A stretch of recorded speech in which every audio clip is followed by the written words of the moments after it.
So it started in my community of Venice, where I'd been living for 5 years. And I moved to Venice because I wanted the eclecticness, I wanted that community, I wanted the art, I wanted the yoga, I wanted the farmers markets, I wanted everything to be so just in my walkable neighborhood. And I also moved there because I liked the melting pot, I liked all the social economic classes. I liked that vibe. I craved that being a New Yorker. And I woke up one day to this. And not to say that I'm against change, I'm against architecture, but I'm for community. And that was tearing mine apart, because look at the juxtaposition from the house that's been there forever to the new house moving in. These units, each one of them is a $3 million condo.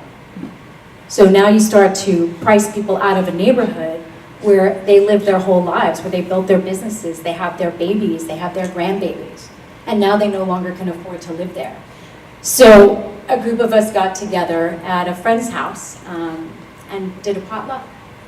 And we talked to the community members. We knocked on every door, we knocked on every business, and we asked people to get together in our community of Venice Oakwood. And that's what it looked like.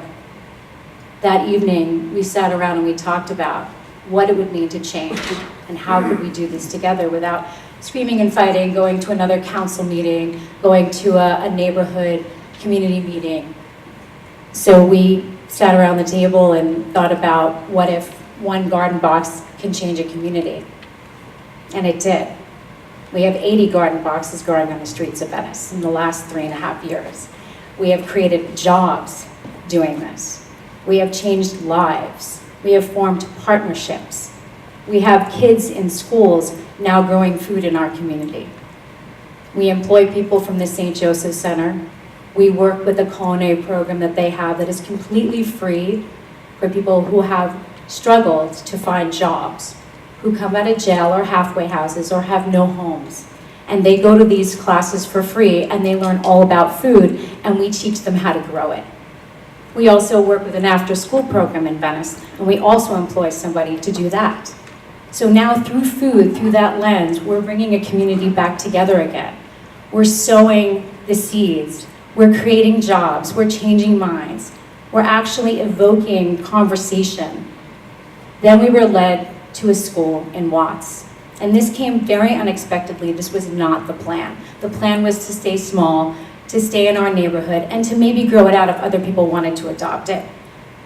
It was never to go to work on an acre farm in the backside of the only public middle school in Watts, where there are 750 children that go to the school from all 4 main gangs, all 4 housing developments.